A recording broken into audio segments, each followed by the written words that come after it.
اعوذ باللہ من الشیطان الرجیم بسم اللہ الرحمن الرحیم وبہ نستعین انہ خیر ناصر ومعین وصلی اللہ علی محمد وآلہ الطاہرین واللعن الدائم علی اعدائہم اجمعین اما بعد فقد قال اللہ الحکیم فی کتابہ الکریم یا ایہا الناس قد جاءتکم موعظۃ من ربکم وشفاء لما فی الصدور وہدی ورحمۃ للمؤمنین۔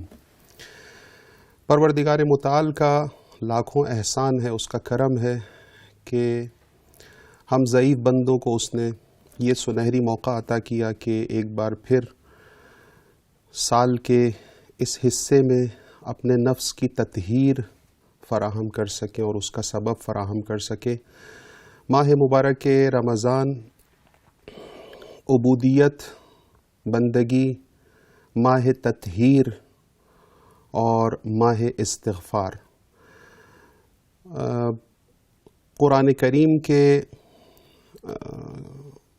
کی اس سورہ یونس کی 57ویں تلاوت موضوع گفتگو چل رہی ہے، اور 57ویں آیت میں قرآن کریم کا یہ ارشاد ہوتا ہے کہ یا ایھا الناس قد جاءتکم موعظۃ من ربکم، اے لوگو پروردگار متعال کی طرف سے تمہارے لیے وہ کتاب آئی ہے کہ جس میں 4 خاصیتیں ہیں۔ ایک، یہ واعظ و نصیحت کی کتاب ہے۔ دوسرا، شفاء لما فی الصدور، دوسری خاصیت یہ ہے کہ یہ دلوں کی بیماریوں کے لیے شفا بخش ہے۔ وہدی ورحمۃ للمؤمنین، اور یہ سراپا ہدایت اور باعث رحمت ہے مومنین کے لیے۔ 2 نشستوں میں جو گزری ہوئی ہیں ان میں قرآن کریم کے شفا بخش ہونے کی طرف اشارہ کیا گیا، اور ایک مختصر سا بیان شفا کے بارے میں عرض کروں گا، اور اس کے بعد گفتگو کو مزید آگے بڑھانے کی کوشش کریں گے۔ قرآن کریم جب اس کتاب کو، اپنی کتاب کو شفا فرما رہا ہے تو یہ عرض ہوا کہ شفا یعنی بیماری سے شفا، اور بیماری چاہے وہ جسمانی بیماری ہو، چاہے وہ روحانی اور دل کی اور معنوی بیماری ہو، قرآن کریم ان دونوں کے لیے شفا بخش ہے۔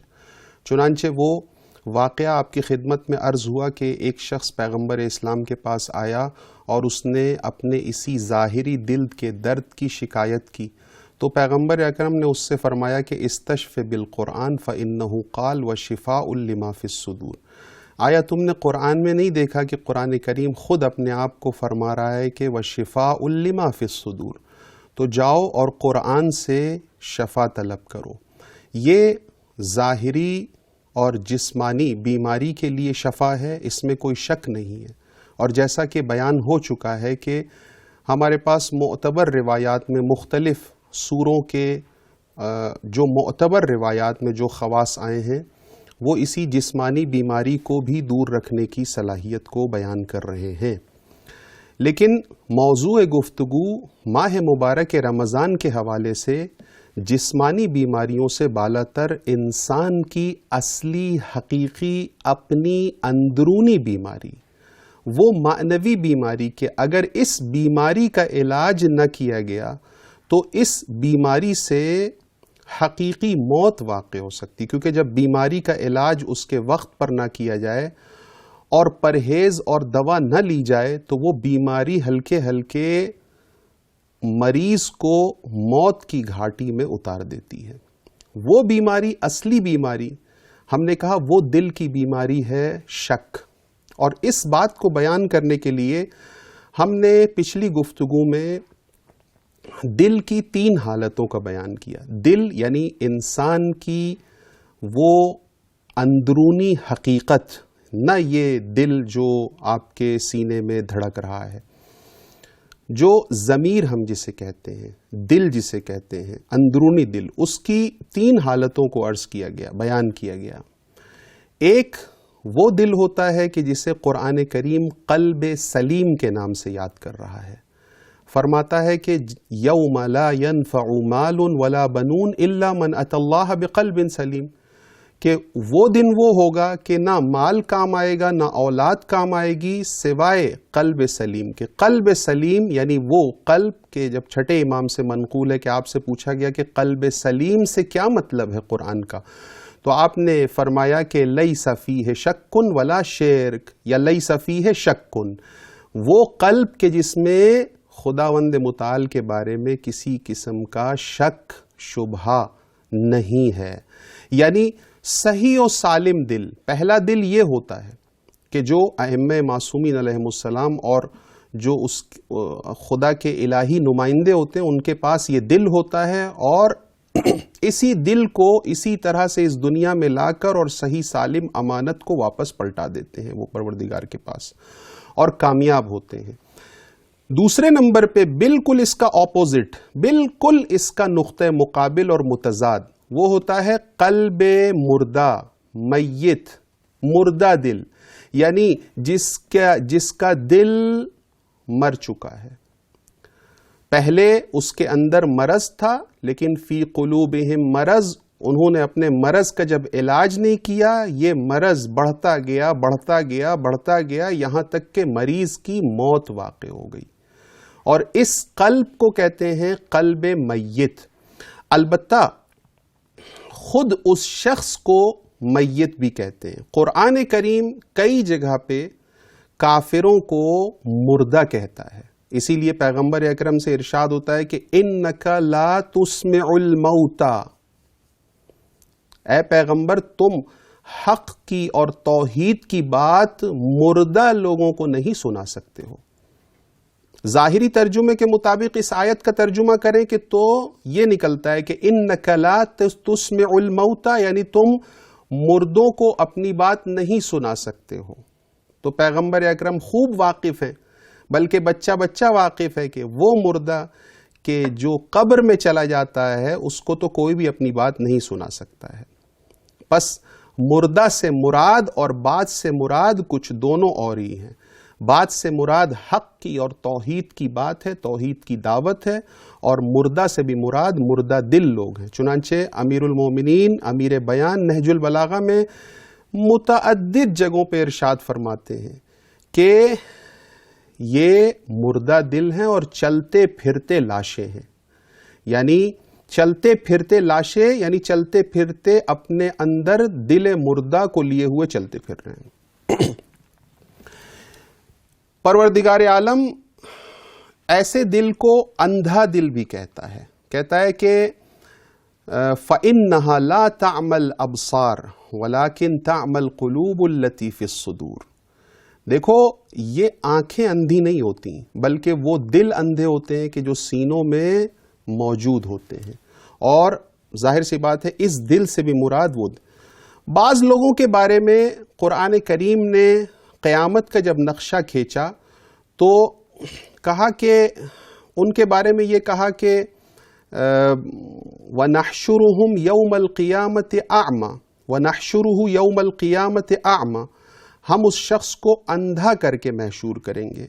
قال، وہ پوچھے گا ربی لما حشرتنی اعمی وقد کنت بصیرا، اے پروردگار تو نے مجھے یہاں اندھا کیوں کر دیا جبکہ میں تو دنیا میں بصیر تھا، آنکھوں سے دیکھتا تھا۔ قال کذالک اتتک آیاتنا فنسیتها وکذالک اليوم تنسا، اصل میں تم ہماری آیات جو مسلسل تمہارے سامنے آتی تھیں، اتتک آیاتنا فنسیتها، تم نے ان کو بھلا دیا، غفلت برتی، وکذالک اليوم تنسا، آج تم کو بھی بھلا دیا گیا ہے۔ اس آیت سے یہ مطلب نکل کے آتا ہے کہ پروردگار عالم قیامت کے عالم میں اگر کسی کو بھلا دے تو وہ اندھا ہے۔ مردہ دل وہ ہوتے ہیں کہ لہم قلوب لا یفقہون بہا، علامتیں مردہ دل کی علامتیں جو قرآن کی آیات سے اگر ہم پوچھیں تو ایک ہی آیت میں 3 علامتیں، لہم قلوب لا یفقہون بہا، ان کے پاس ایسے دل ہیں کہ جن کو توحید کی حقائق سمجھ میں نہیں آتے، ربوبیت کے بارے میں باتیں سمجھ میں نہیں آتی، کہ وہی رازق ہے، وہی وکیل ہے، وہی عزیز ہے۔ لہم آذان لا یسمعون بها ولہم اعین لا یبصرون بها، یہ لوگوں کے کی کان تو ہیں لیکن یہ سنتے نہیں ہیں، یہ لوگوں کے قلوب تو ہیں لیکن اس سے سمجھتے نہیں ہیں، اعین آنکھیں تو ہیں لیکن یہ دیکھتی نہیں ہیں۔ اولئک کالانعام، یہ لوگ چوپایوں کی طرح ہیں۔ پھر آخر میں اولئک هم الغافلون، یہ وہی لوگ ہیں کہ جو دنیا میں غفلت کے اندر زندگی گزار رہے تھے اور آخر تک غفلت میں رہ کر مرے۔ تو یہ دوسری کیفیت ہے کہ اعاذنا اللہ، خداوند متعال ہمیں اس سے محفوظ رکھے اور اس سے اپنی پناہ میں رکھے کہ الحمدللہ جو عام مومنین، اکثر مومنین ہیں، بلکہ تمام جو مومنین مومن ہیں، ان کے دل مردہ نہیں ہوتے، یعنی اس معنی میں کہ جو کفر والی موت ہوتی ہے۔ اور اس طرف سے معصومین علیہم السلام کے علاوہ دل مریض، دل صحیح اور سالم نہیں ہوتے پورے طریقے سے۔ پھر یہ بیچ کی جو کیفیت ہوتی ہے وہ کیفیت ہے بیمار دلی کی۔ بیمار دل وہ ہوتے ہیں کہ جو عام مومنوں کے اندر یہ پائے جاتے ہیں۔ پروردگار عالم کا سورہ یوسف کے آخری حصے میں، عجیب، یہ سورہ یوسف کی آخری آیتیں ہیں، فرمایا کہ وَمَا يُؤْمِنُ أَكْثَرُهُمْ بِاللَّهِ إِلَّا وَهُمْ مُشْرِكُونَ۔ دیکھ لیجئے اے پیغمبر کہ اکثر لوگ جو ایمان بھی لے آئے ہیں ان کے ایمان شرک خفی کے ساتھ آلودہ ہیں۔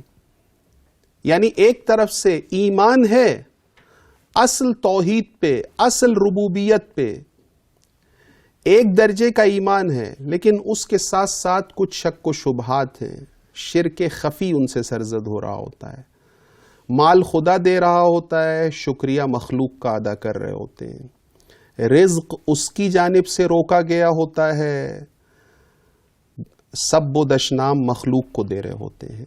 لہذا یہ جو شرک ہے جس کو اس آیت میں کہا ہے کہ وما یؤمن اکثرهم باللہ، توجہ کیجئے گا، خوب توجہ کی ضرورت ہے۔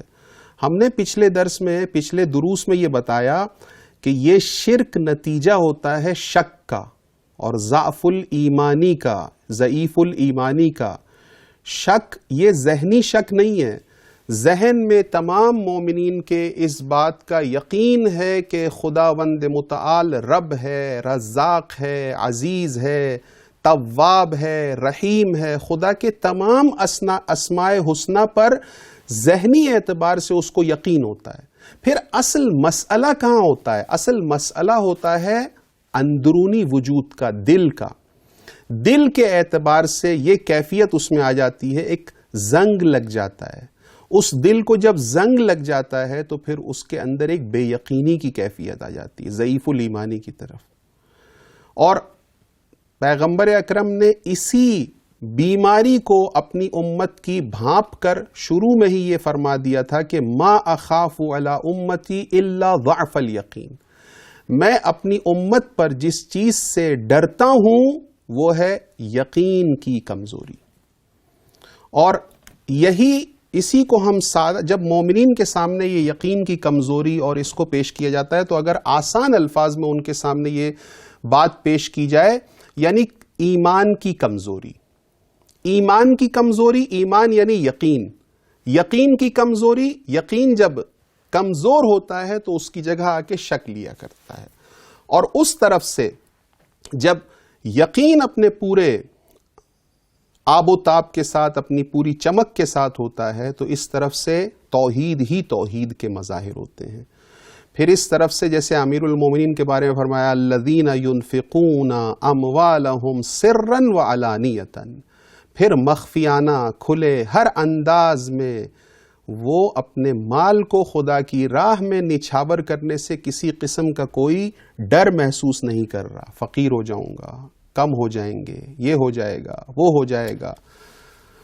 بے ایمانی کی جو کیفیت ہے اس میں یہ ہوتا ہے، مختلف قسم کی امیدیں اور مختلف قسم کے ڈر پیدا ہو۔ اس چیز کو ہم نے کافی ڈسکس کیا اور کافی اس چیز پہ اس وقت کی محدودیت کو مد نظر رکھتے ہوئے ہم سمجھتے ہیں کہ اتنا کافی ہے۔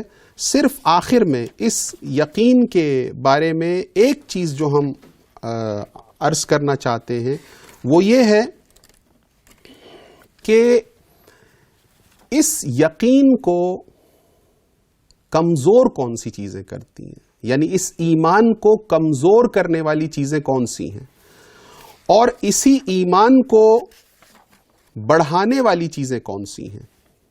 یہ بہت ہی ایک دلچسپ اور ایک ایسا موضوع ہے کہ جو آج ہماری زندہ ضرورت ہے۔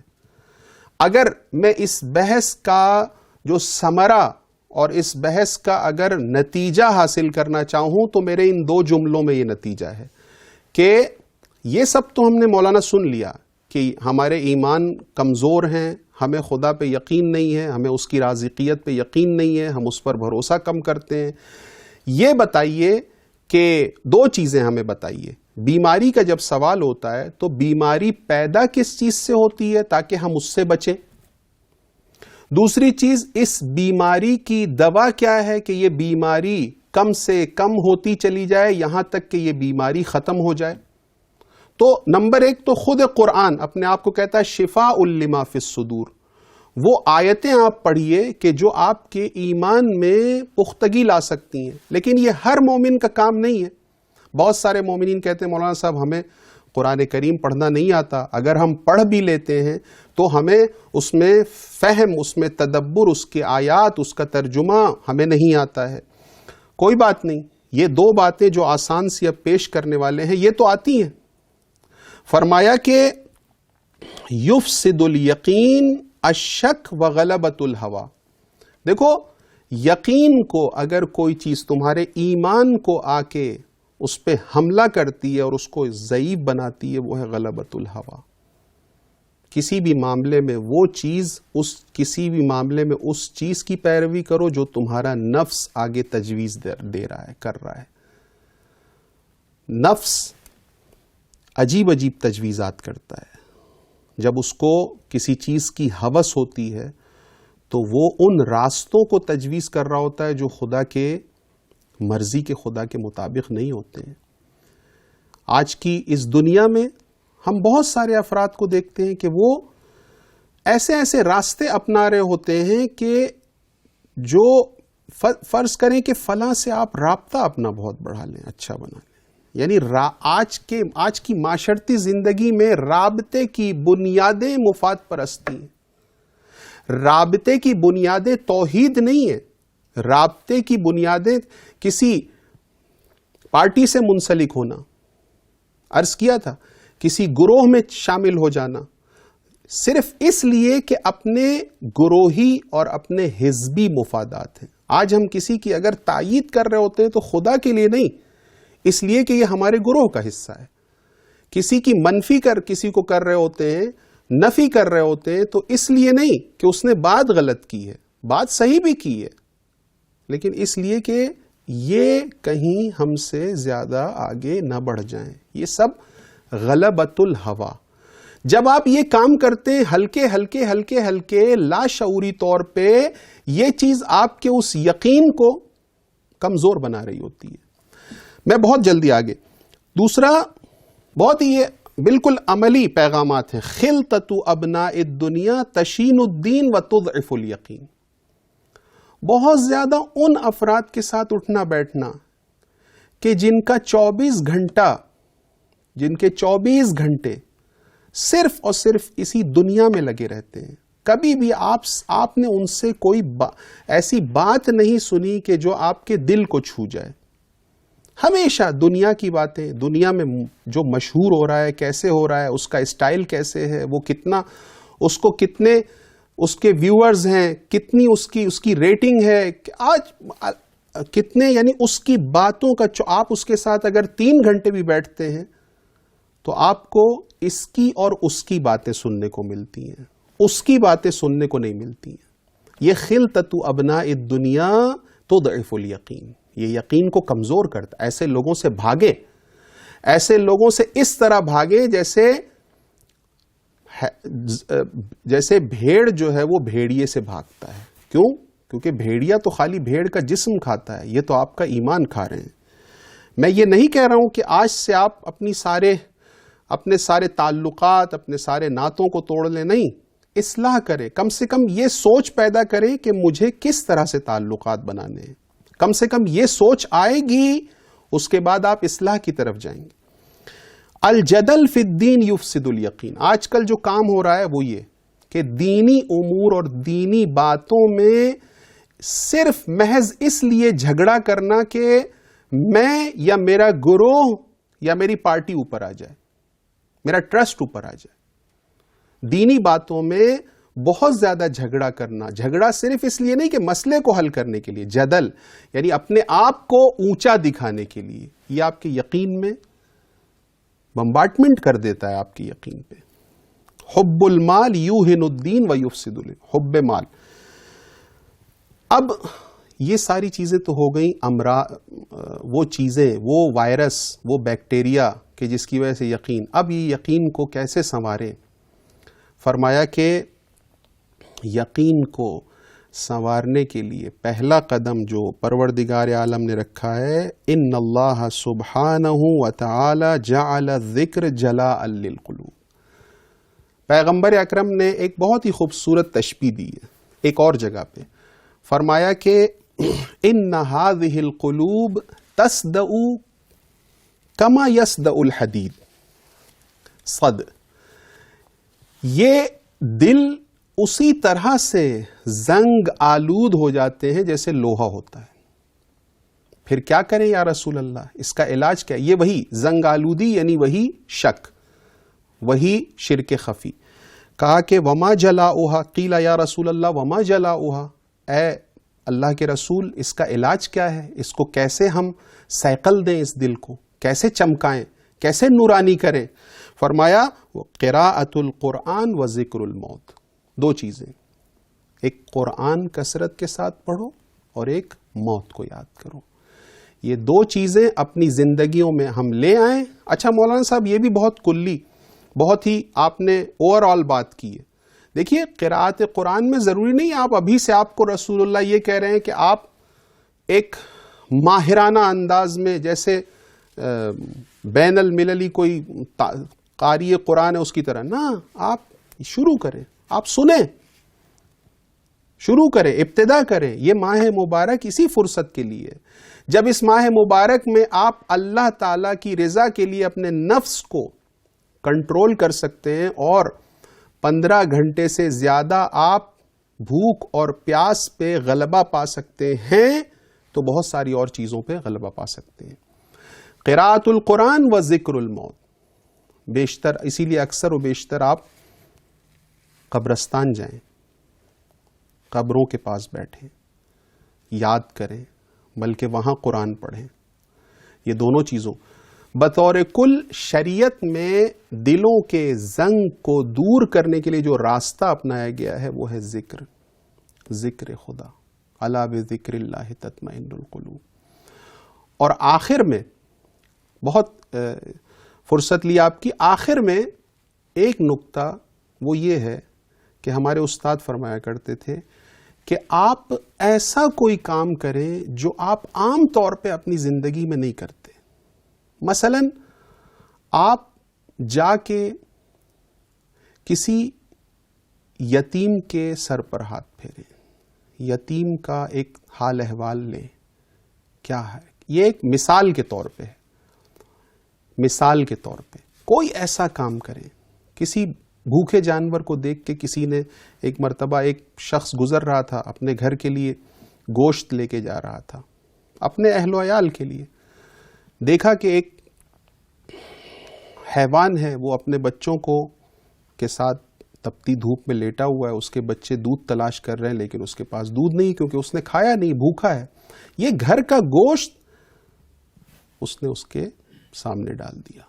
حیوان نے ایک معنی خیز انداز میں اس کی طرف نظر کی، کہتا ہے کہ جب میں گھر پہنچا اس کے بعد میرا دل کی عجیب کیفیت تھی، عجیب دل خوشی تھی، عجیب نورانیت تھی، ہر معنویت کی طرف اس طرح سے آمادہ تھا بالکل کہ جیسے ایسا لگتا ہے کہ کوئی جادو ہو گیا ہو۔ جی ہاں، ہوتا ہے ہر ایک کی زندگی میں، یہ جادو ہوتے ہیں، لیکن اس کے لیے کوئی ایک انوکھا کام، انوکھے سے مراد یہ نہیں بہت مہنگا کام کیجئے. میں اکثر کہا کرتا ہوں کہ اس شخص نے جو ایک 4 ٹکڑے گوشت کے جو دیے، وہ جس دل سے دیے، یقیناً اس کی جو کیفیت ہوئی ہے، ہماری وہ کیفیت کیوں نہیں ہوتی؟ ہم 100 مومنین کو غذا کھلاتے ہیں، ہم 100 مومنین میں تبرک بانٹ کے بھی ہماری یہ کیفیت کیوں نہیں ہوتی ہے؟ وہاں ہمیں دیکھنا پڑے گا، اپنے دل کے اندر جھانکنا پڑے گا کہ یہ کیا وجہ ہے کہ اس نے اتنا سا حصہ دے کے اتنی نورانیت کما لی، لیکن ہم ہزاروں روپے خرچ کر کے وہ نورانیت کا ایک حصہ بھی حاصل نہیں کر پا رہے ہیں. بس آخری پیغام یہ ہے کہ ایسا کام دل کی نورانیت کا سبب بنتا ہے کہ جو ایک اپنی زندگی میں انوکھا کام ہو، اپنے ٹائم ٹیبل سے ہٹ کے ایک کام ہو، ایک خیر کا کام ہو، دل جس کی آپ کا عادت نہیں کیے ہوئے تھا. تو انشاءاللہ اللہ تعالیٰ کے راہ میں چلنے کے لیے والذین جاہدوا فینا لنہدینہم سبلنا، جو ہماری راہ میں ایک قدم بڑھاتے ہیں ہم ان کو مزید توفیقات عطا کرتے ہیں. اس نیت سے اگر یہ قدم اٹھایا جائے گا تو انشاءاللہ العزیز اس ماہ مبارک ماہ انفاق بھی ہے، ماہ استغفار بھی ہے، ماہ تطہیر بھی ہے، اس میں ہمیں یہ ہدایت اور ہمارے دلوں کو جلا بخشے گا. وآخر دعوانا ان الحمد للہ رب العالمین.